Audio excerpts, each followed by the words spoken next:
Ils nous ont dit qu'au moment de la colonisation, c'étaient nos propres chefs et autochtones qui vendèrent leur population comme esclaves. Mais moi, je vous dis que c'est faux. Voici la liste des résistants africains et leurs exploits à faire écouter à vos enfants.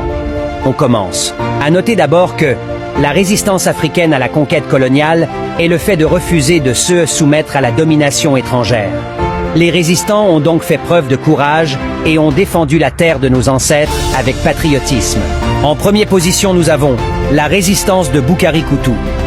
Boukari Koutou est le plus illustre des résistants de la Haute-Volta, aujourd'hui Burkina Faso. Il a refusé l'entrée des Français sur son territoire. En deuxième position, nous avons la résistance de Babemba. Babemba, successeur de Thiéba Roy de la Sikasso, aujourd'hui Mali, a lutté de 1893 à 1898 contre la pénétration française en Afrique. Pour protéger le Mali, il érigea une muraille de 6 mètres d'épaisseur et de 8 km de tour. Oui, mon frère, ils nous ont menti. En troisième position, nous avons la résistance de Béhanzin. Béhanzin, roi du Dahomey, aujourd'hui Bénin, il a résisté avec une armée de femmes appelée Amazone de 1891 à 1894 contre l'installation des Français dans son pays. Vaincu, il a été déporté en Algérie où il mourra en 1906. En quatrième position, nous avons la résistance de Samori Touré.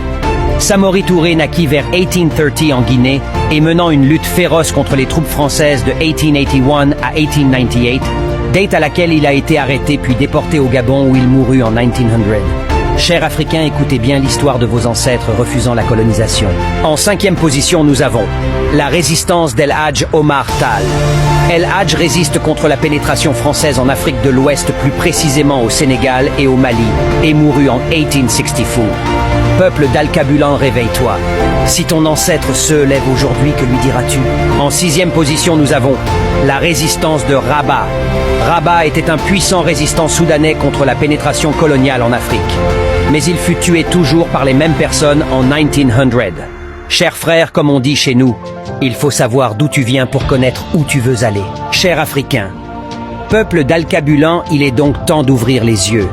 À bas le pillage en Afrique, à bas l'exploitation, à bas la division, à bas les fausses histoires sur Alcabulan, à bas la domination étrangère, à bas le racisme, à bas la corruption de nos chefs d'État. Fiers d'appartenir à Alcabulan et fiers d'être noirs.